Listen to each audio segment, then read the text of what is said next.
ตื่นแล้วมา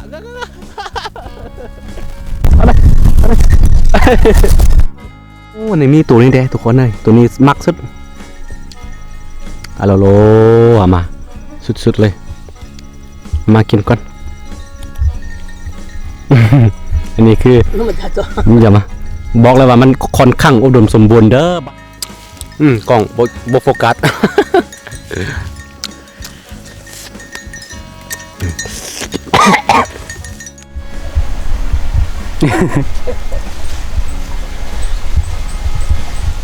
เฮลิงมักสิ่งหนึ่งที่ของกันยุมันน็อกหรือว่าของกันใส่ชีวิตแบบนี้ก็คือเขาบ่มีผู้ใดมาบังคับนะทุกคนเขาอยากพักเต็มเดียวก็พักได้เนาะคันว่าเขารู้สึกเมื่อยมื้อนี้บ่เป็นหยังมื้อนี้รู้สึกร้อนบ่เป็นหยังพักเนาะแล้วมื้อต่อๆไปก็เฮ็ดก็ได้นะแต่ว่าบ่ต้องให้ตัวเองอดตายก็พอ บ่แม่นว่าบ่เฮ็ดเวียกแล้วก็บ่มีแนวสิกินกว่านี้ก็บ่เอาเนาะต้องเบิ่งตัวเองได้เบิ่งครอบครัวได้เบิ่งคนที่เฮาฮักดูแลเนาะดูแลคนที่เฮาฮักได้ปรับโคตรเด็ด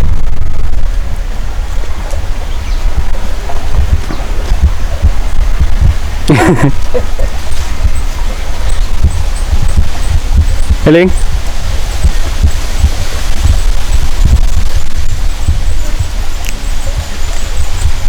พอจะอุ้มจิต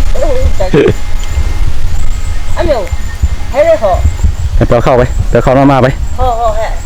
ไปจิได้ชัวร์อ๋อเนื้อค่ะ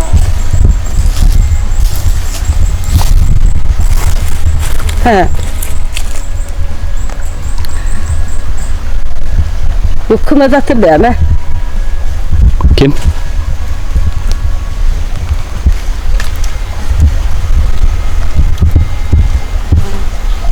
โอ้เราจะยุ่งอะไรจ้ะเดี๋ยวจะนี่มันไม่น่านี่น่าจะกินคือถ้ามีแบบว่าเค็มเกลือมันยังมือบ่สะอาดบ่มันบ่กินได้ทุกคนเห็นบ่มันจะเลิกกินด้วยตัวนายมันค่อนข้างสะอาดลงสบายดีแล้วก็สวัสดีทุกคนที่กำลังติดตามมักส้มยินดีต้อนรับเข้าสู่ช่องอาคาน้อยเนาะมื้อนี้เฮามาทางไฮมาบุกเบิกอาณาจักรอาคาน้อยนะมาบุกเบิกบอนที่เฮาสิบ้านสวนนะตอนนี้บรรยากาศแรงๆในระหว่างที่เฮาสิกลับบ้านเฮาก็สิแวะหาน้ำผึ้งมิ่มเนาะหรือว่าน้ำผึ้งขนาดเล็กนะทุกคนสิให้อาม่าเป็นผู้เอาตัวนี้เฮาเห็นแล้วเมื่อกี้เฮาเผาพี่เผาแถวนี้ยังไม่เห็นเนาะหาไม่เห็นตอนนี้เนาะเดี๋ยวสิพา เดี๋ยวสิพาไปทุกคนไปเบิ้งเนาะตอนนี้ก่อนอื่นเฮาสิก่อนนั้นสิพาไปเบิ้งตัวผึ้งน้อยเนาะหรือว่าตัวมิ่มนะเฮาสิพาไปเบิ้งเจ้าบุญรอดมันย่านตัวงัวเห็นบ่ตัวงัวมันมากินสิ่งเศษเหลือที่เฮากินทิ่มไปเดี๋ยวสิให้เบิ้งเด้อเห็นบ่พูนลงมาย่านงัว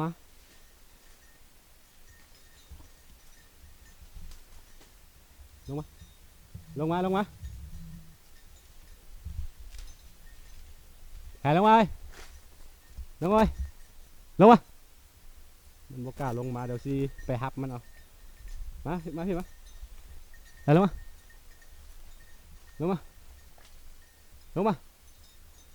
ย่านงัวแล้วก็ย่านปลาทุกคนหาหู้เด้อปลาย่านงัวลงมาไปลงมาบลงหนีได้หนีเด้อ จดจ่ายเลยเดี๋ยวหนีปลาเด้อนี่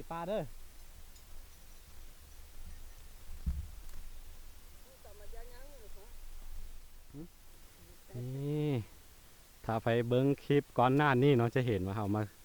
บุกเบิกเนาะสิเหตุบ้านสวนในฝันของเขาเลยฝันมาตลอดว่าอยากมีบ้านอยู่ใกล้ใส่น้ำยังมีบ้านสวนนะอยู่ใกล้ใส่น้ำแบบนี้แล้วก็มีสวนมีหนองปลาเนาะตอนนี้ใกล้แล้วยังบ่ทันได้เริ่มไปยังเถื่อแต่วันนี้เขามาบุกเบิกแล้วแสดงว่าเริ่มแล้วเนาะขั้นตอนที่1เดี๋ยวอันนี้ถางมัดแล้วก็เขาก็สิเอาเครื่องอุปกรณ์อย่างมาสร้างบ้าน สร้างบ้านเสร็จแล้วเขาก็สิมาถางพวกนี้แล้วก็ปลูกมักไม้มักตอกเห็ดน้องปลาเห็ดมาเลี้ยงสัตว์เลี้ยงเป็ดเลี้ยงไก่เลี้ยงหมูเลี้ยงหมาทุกอย่างครบวงจรอยู่นี่ทุกคนอีกกัน6 เดือนเจอกันเนาะยังน้อยบ่ได้ตามสิ่งที่เขาฝันก็ให้มันได้ประมาณ 50%นี่แล้วก็ก่อนอื่นเป้าหมายของเขามือนี้ตัวนี้เนาะนี่เมื่อกี้เขาเอาไฟเฝ้าแท้ๆยังบ่เห็นหาไม่เห็นเลยนี่ตัวมิมนะบ่ได้กินนานอันนี้เป็นครั้งแรกในรอบปีนี้เนาะปีนี้อันนี้เป็นครั้งแรกเด้อนี่เอามาเห็นโอ้ยอะไรล่ะนี่พูดจริงได้พูดจริงอันนี้ให้อามาเป็นผู้เฮ็ดเนาะคือค่อยค่อนข้างแพ้พวกนี้เวลามันทึกมันกัดเข้ามาถึงมันตอดเข้าไปโอ้โธ่จะบวมหมดเนาะพวกมือพวกมีอย่างก็เลยว่าบ่กล้าให้อามาจัดการอามาเพิ่นซ้ำนานพวกนี้อยู่แล้วเดี๋ยวเขาก็เก็บวิ่ง1 2 3ตื่นแล้วมา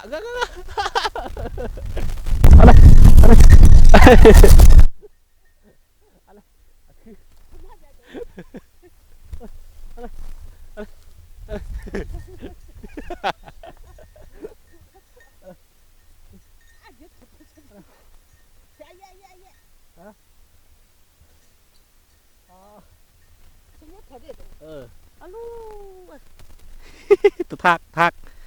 เห็นปะอ๋อคือตอนนี้เจ้าบนหลอดมันย่านงัวเนาะแล้วคนมันหนีเข้าไปทางเทิงพุ่นเนาะทางพุ่นบนในใจว่ามันไปทางไหนเดี๋ยวสิเอิญเวลาเอาเอิญแล้วมันสิกลับมาแต่ตอนนี้ได้ยินเสียงงัวดิมันบกล้าลงนี่ของแท้เขาเกือบสลบลมเอาเบิ่งมาจับดีๆเบิ่งปินมาทางสานนี้โอ้น้ำหวานพี่น้องเอ้ยเป็นนึง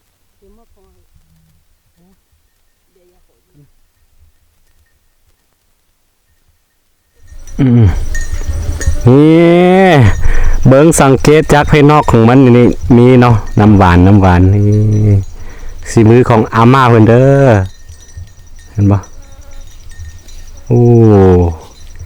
ให้คนเฒ่ากินก่อนอาม่าอีกทีจ้ะเมื่อกี้ทึกเผาแต่ว่าเขาบ่เห็นเนาะเห็นปะ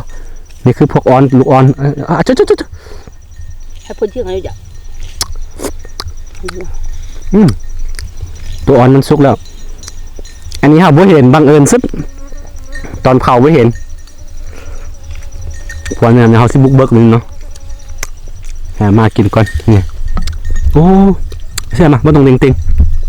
เดี๋ยวชื่อมันโอ้นี่มีตัวนี้แดทุกคนเลยตัวนี้มักสุดอะโลโลมาสุดๆเลยมากินก่อนอันนี้คือมันจะมาบอกเลยว่ามันค่อนข้างอุดมสมบูรณ์เด้อบ้านค่อยเนาะไปทั้งแต่ก็มีแต่อาหารหมดไอ้รอดลงมาโบนใจว่ามันไปทั้งแต่ทุกคนต้องได้ไปหามันอีกเด้อเห็นงัวแล้วมันบ่กล้ามาเอามากินน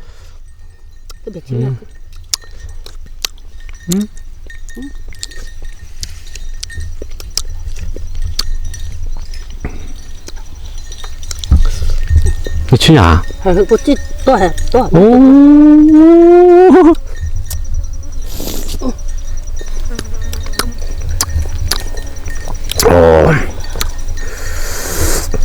สุดเลยปีนี้ในรอบเนาะปีนี้เนาะครั้งแรกเลยตัวนี้เนาะตัวมิมเฮานะฮังมิมเด้อ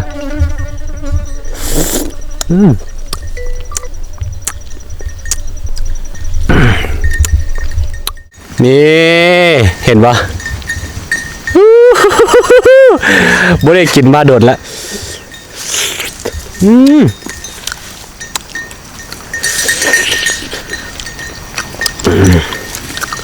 อีกบ่กี่เดือนนะผมสิได้มาอาศัยอยู่พี่แล้วทุกคนกันมาอยู่พี่แล้วก็ปัญหาที่เฮามักพบที่สุดมาจะได้ปัญหาที่เฮาสิได้เจอก็คือ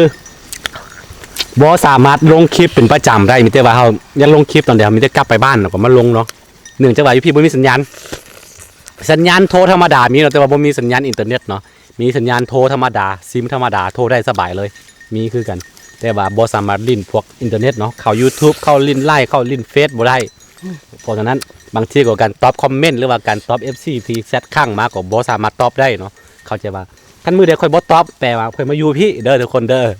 มันบ่มีสัญญาณเนาะKata ji. หวานโคตรหวานอ๋อกล้องบ่โฟกัส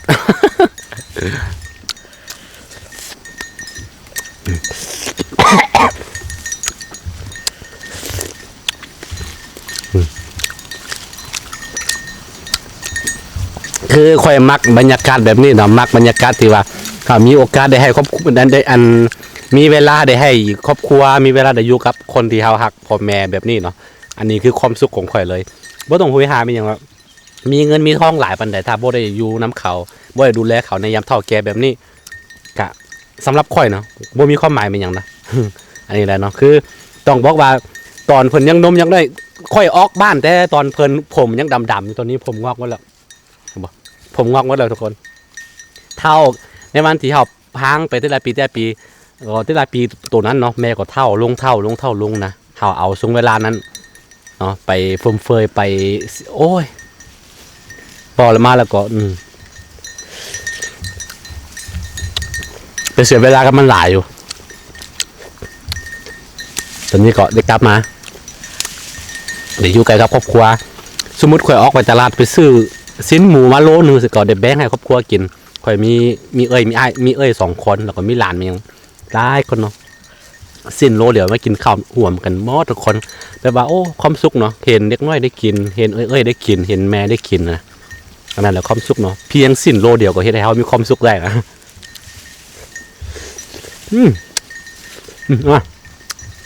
หวานพดเดี๋ยวสิหิวน้ำเดี๋ยวไปหาบุญรอดก่อนไอ้รอด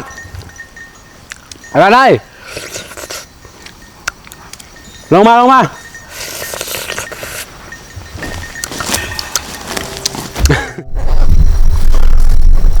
โอ้นี่มันยันงัวมันบอยู่แล้วหนีละนี่บ่ต้องยันเลยบ่ต้องยันโอเคตอนนี้เราสิกลับบ้านกันแล้วทุกคนนี่แหละเนาะวันหนึ่งเราก็ต้องมีแนวเห็ดหลายอย่างอยู่ช่วงนี้กะหลังจากที่เขาพักไปน้อยนึงที่เขาติดน้ำแล้วพักไปน้อยนึงก็มี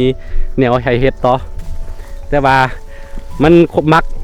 มักสิ่งหนึ่งที่ของกันอยู่มันนอกหรือว่าของกันใส่ชีวิตแบบนี้ก็คือเขาบ่มีผู้ใดมาบังคับนะทุกคนเขาอยากพักเต็มเดียวก็พักได้เนาะคันว่าเขารู้สึกเมื่อยมื้อนี้บ่เป็นหยังมื้อนี้รู้สึกร้อนบ่เป็นหยังพักเนาะแล้วมื้อต่อๆไปก็เฮ็ดก็ได้เนาะแต่ว่าบ่ต้องให้ตัวเองอดตายก็พอ บ่แม่นว่าบ่เฮ็ดเวียกแล้วก็บ่มีแนวสิกินกว่านี้ก็บ่เอาเนาะต้องเบิ่งตัวเองได้เบิ่งครอบครัวได้เบิ่งคนที่เฮาฮักดูแล